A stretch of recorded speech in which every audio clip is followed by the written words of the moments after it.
don't know about you, but when I was a kid, my dad was pretty disinterested in my hobbies. He kind of tolerated my skateboarding and my fondness for skiing, but when I got into cars, he was like adamantly opposed to me doing anything with cars. He always used to say, this car hobby is ridiculous, it's a waste of time and money, and it's never gonna do anything for you in your life. I kind of think he was wrong. For starters, every job I had since I was about 16 years old was in the automotive sector in one way or another. When I was in school, I worked at an auto parts store. Then I went to a speed shop called Super Shops. It was like a candy store for car guys. So I'm gonna tell you how I got my parents to eventually accept my car hobby right after this message from my sponsor. Have you ever thought, why is my wireless bill so expensive? Well, now you can do something about that. So I want to tell you about Mint Mobile, with whom I'm partnering for today's video. Now, you've probably heard about Mint Mobile already. Maybe you've seen the hilarious ads from Ryan Reynolds, who by chance is also an owner of Mint Mobile. Mint Mobile's service is awesome. For starters, Mint Mobile offers premium wireless for as low as $15, and you don't have to sacrifice coverage, speed, or even data. They're also built on the nation's largest 5G network, which is fantastic. How do they do it? It's real easy. They keep their costs low because they sell direct to you online. They cut out the retail stores and the salespeople, and everybody wins. Switching to Mint is super easy too. The whole process only takes 15 minutes, and if you get stuck, Mint has a great customer service team to help you through it. And if your phone isn't eSIM compatible, Mint will ship you a new SIM card free of charge. So if you want to get great wireless service at a great price from a great company, visit my link, mintmobile.com/Craig, or click the link in my description right below the video. All Mint Mobile plans include unlimited nationwide talk and text, plus lightning fast 5G and a free mobile hotspot. Mint also offers a modern family plan that lets you set up a super affordable family plan with as little as just 2 lines. So what are you waiting for? Get hooked up with Mint Mobile today.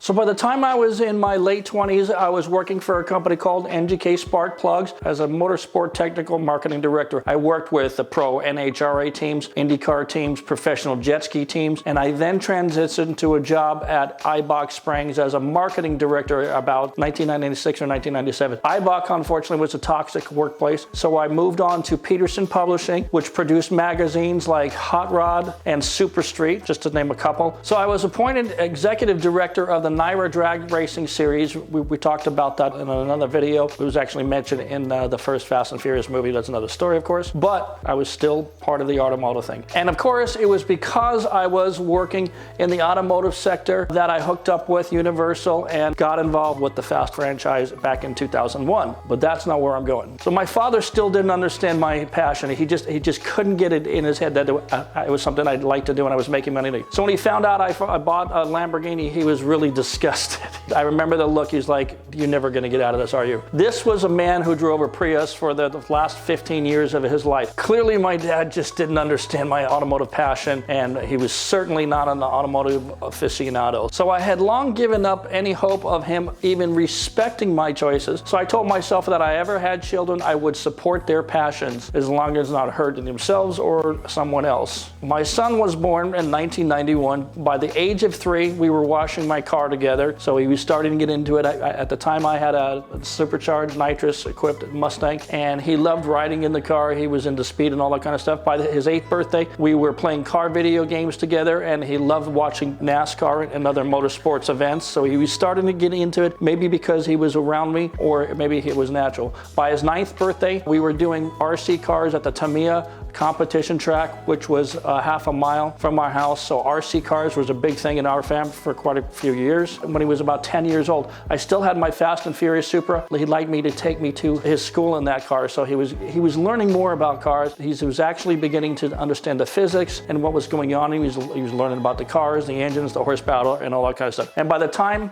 He was getting faster than me on video games. He and his mom moved over to Arizona, but we were still close. So he was still in the cars. He was doing model rocketry and all that kind of stuff, but he was a technical kind of guy. And just before his 16th birthday, I bought him a 1998 240SX. It had a kooky Vertex body kit, and although it still had the KA motor, it had a Greddy TD06 turbo on the car. It had suspension, had some high-end components, coilovers, control arms, bushings, and so on. It was also already caged, and it had name brand racing seats, Takata harnesses, and then we're talking about a $25,000 car back in 2007. He got it just before his 16th birthday. He got good use out of the car. He started doing drift events. He befriended a professional drifter, Forrest Wing, and he learned even more. He was still in high school at the time, but he had a job, and all that money went to his hobby, and I encourage that. If that's what you wanted to do and you're doing it on a track, good thing, you're doing everything the right way. Once he graduated high school, he went into the Army. His MOS was 13 Delta, which is artillery. His one deployment was to the Middle East, but not in a war zone, and so after 5 years, he was discharged. He came back to the United States and was plotting his next move. So he was kind of at a crossroads, and at that point, I encouraged him to use his GI Bill to continue his education with the goal of getting a job that pays well enough to build a life that will also allow him to continue his automotive passion. Rather working in the industry like I did, I said, why don't you move into a position where you can make the money to buy the cars? By this time, he had already married his high school sweetheart. They both came to live with me and my wife. And while they lived with us, he continued to follow his car passion. He went through several cars, including a couple of more drift cars, a couple of WRXs, including a 2015 STI. So he was all the way into it. During the years from 2005 to 2022, he had gone racing or drifting on tracks in at least 3 states in cars ranging from an R35 to a WRX STI, along with several 240SXs and both his Toyota FRSs. He's had 2 now. And while in college, he landed a job at a BMW dealer as a BMW genius. This gave him the opportunity to do track days at BMW facilities back out in thermal California, and he got to drive many of the M cars to either deliver them to the new owners or teach them about the features of the car. So he was in it. He was still going to school, but he was still doing car stuff. When he finished his school, he moved back to Arizona. He's now 32 years old,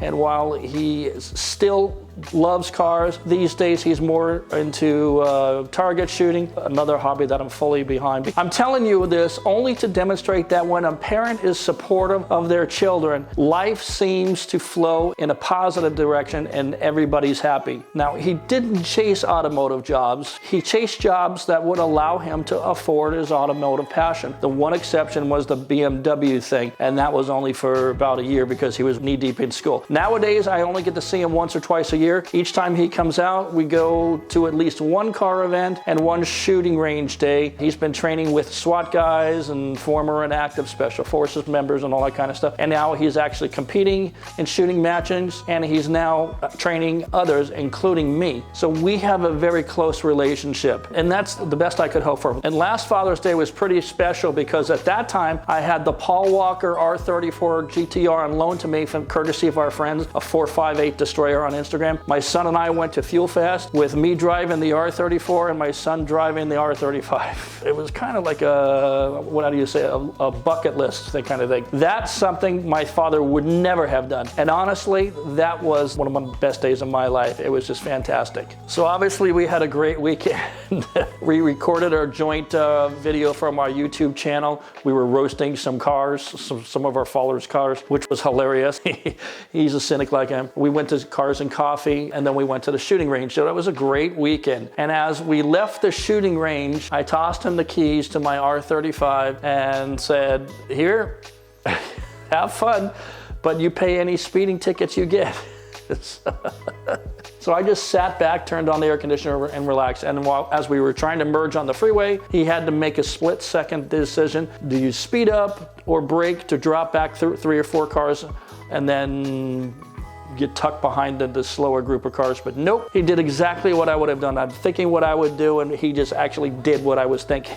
So he just went for it, you know, he didn't hesitate. He just give it full throttle, zipped around the mess of the people who were driving slow in the slow lane, like really slow. A Prius was leading that group, no surprise, right? We were in a bit in a rush on it to meet my wife and my mom for dinner, and so I reminded him that we were going to need to pick up the pace a little bit, if you know what I mean. While everybody else was doing about 70 to 73, 75 miles an hour, he had a chance to do a couple of short poles, you know. When we finally got a little open piece of road, he jumped on the gas and he started laughing hysterically, saying, "There's no need for a car to be this fast. Nobody needs a car this fast." And I found myself laugh at his amusement about driving a super fast car. Honestly, my GTR isn't really special. It's the base set of E85 and all that kind of stuff, 600 and something horsepower to the wheels. Every GTR is at least that running around out these days. But when you come from a 205 horsepower Toyota Hakone FRS, it's a big difference, right? But as I was laughing with him, and I thought to myself, I never enjoyed an experience like that with my own father. And I was a little sad about that for a moment. And then I remembered something from, was it the Grand Tour or Top Gear? I think it was Top Gear. I suddenly remembered that Top Gear episode, the one where they went to Argentina. Hammond was in the 72 Mustang, James May was in a Red Lotus, and Clarkson was driving a Porsche 928. And he suddenly stopped talking and spoke about the day that his dad died. And this is relevant, just follow me along. Clarkson said one day his mom called him and told him to get to the hospital because his dad was desperately ill. By chance, he had a Porsche 928 on test for a few days, so Clarkson continued and said that he was lucky to have a car that could comfortably run at 170 miles an hour all day. He made it to the hospital with 30 minutes to spare, time enough to say goodbye. And then I realized I went through something very similar. And at first I didn't understand why I would suddenly remember that episode. And then it dawned on me. In June of 2018, my dad had fallen ill. We hadn't been talking for some time. His health had been going downhill for several years. Despite the strained relationship, I always kept in touch. But on the morning of June 11th, 2018, my brother called me.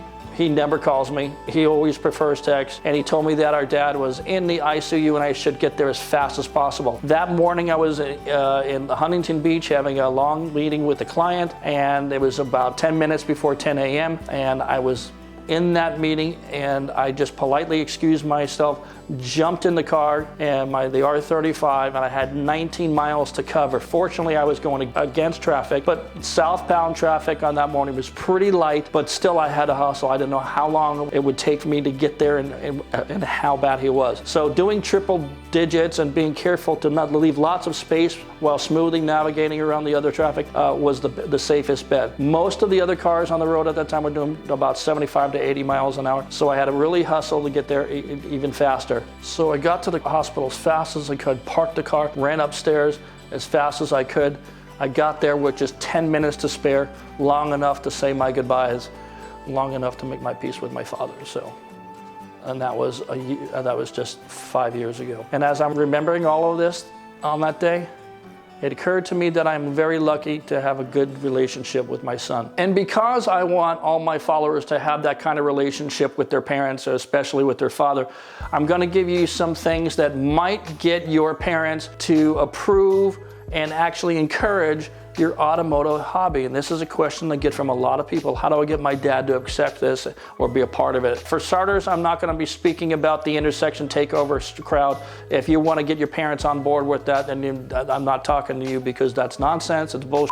The cancer, so you're on your own on that. So for the rest of you, I strongly suggest that you get involved in motorsports, specifically karting. And I'm not talking about putt-putt karts. I'm talking about 125cc karts. These are racing karts. These are legit racing machines, and you can do it on a budget. Remember that many Formula One champions like Lewis Hamilton and Michael Schumacher started in karts. And there's a reason for that. With no suspension on that, you have to feel everything, and you have to understand momentum, and you have to drive clean. So if you're gonna look at that, start by going to GoKart36.com and poke around and just do a little research on online. Some kids decide to go into go-karts as young as 5 years old or so. My friend Ryan Woon has his kid doing that right now. Teenagers should practice driving even if it's at places like K1 Speed. Once these young kids get their learner's permit or driver's license, teen driving clinics should be next. Follow me along. So to get your parents on board, remind them that driver's education in our school system is inferior to many other Western countries. Defensive driving classes are a great idea. There are some online courses that are free, but at some point you will have to pay to get into a defensive driving class, and it's worth it because it's going to be a skill that you're going to keep for the rest of your life. And if your parents see that, if you're asking your parents, I want to do these things, I want to do it, I want to be a good driver, all that kind of stuff, it will stay with you the rest of your life. Many parents, however, think they can teach their kids to be great drivers. That's kind of their ego talking. Most parents are not proficient at drivers. Somebody once told me, driving is like sex. Everybody thinks they're great at it, but most people suck at it. My dad was one of those people. Want an example? Ask your parents to parallel park. 90% of adults cannot parallel park with any degree of proficiency. So I'm not trying to say that your parents aren't safe drivers. I'm just saying that they don't know everything about driving.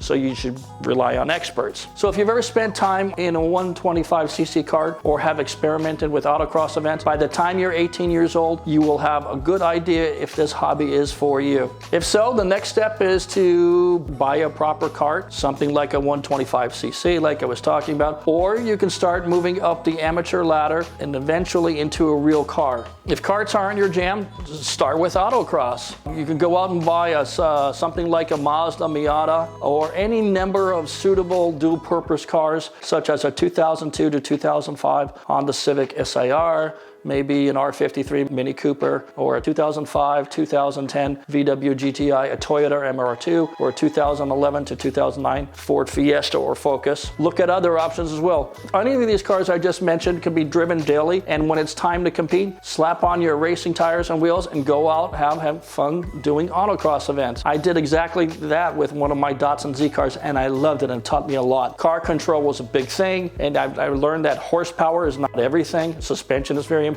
And the great thing about autocross is if you pick the right car, you can drive that car every day to work, to school, to pick up your girlfriend, to go camping, do whatever you want. For your autocross events, you just simply go home, swap your stock wheels and tires for your autocross events. And I know many people who do this, and I did it too. So it's very affordable and it's a lot of fun. And yet, like I said, it's not too much wear and tear on your car, so it's going to be great. I also had the opportunity to go to professional racing schools. First at Bob Bondurant School in Phoenix and the Datsun Zs, then to Skip Barber in open wheel cars, then to Jim Russell with the open cars again. That's because of a job I was working at. NGK got me those deals, so I didn't have to pay full price. I also spent 10 years in drag racing in various cars, mostly in my supercharged Fox Body Mustang, my Supra, my Impala SS, and I've also done dozens of road courses, high performance driving events, also known as HBD or events or track days, in cars like my R35, my E46 M3, my Porsche Turbo, and my Audi RS4. So I did that, took my street car and, like I say, changed the wheels and tires and go out and race on a track. I've also served as a driving coach at track days for GM Media with their Cadillac CT-SV launch and the Corvette C6 launch. My point is that if you invest in yourself by obtaining training and practicing regularly, you can become a competent track rat and, more importantly, a safer driver. And that your parents will appreciate. And you keep telling them that. This makes me a better driver. Doing these things will show your parents that you're serious about your hobby. You're not just gonna go out and street race and all that kind of nonsense, and they have to respect that. And if they don't, sooner or later you're gonna outgrow them, you're gonna be out of the house. So I've been a licensed driver now for more than 40 years. I've never had an accident, and I've done 3 long distance rallies and raced on a dozen more tracks or so around the world. And one of the first things I learned from racing on a track was doing canyon runs will teach you nothing. You can't go to the maximum capability of your car on a canyon road because there's too great of a danger for other drivers. Too many people try it and wind up killing themselves or killing somebody else, and that is a bad thing. Of course, not to mention it's illegal. And the more tickets you get, the more your insurance is going to cost you. It takes money out of your pocket, and now you have less money for the modifications of your car, so you're just hurting yourself. And a lot of people don't think about that. But I'm telling you now what I should have learned back then. It's far better to go through these steps that I've outlined here so that you can enjoy your hobby and grow with your hobby and do it all within a budget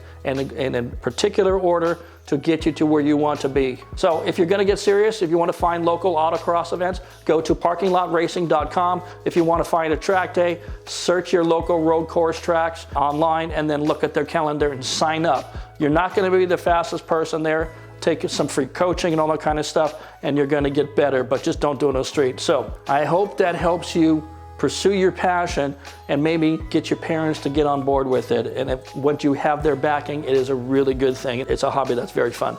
So thanks for watching, everybody. If you like my content, please give me a like below.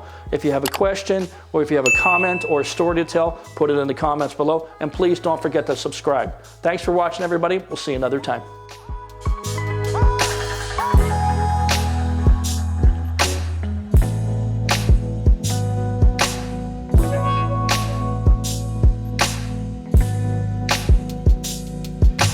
Yeah.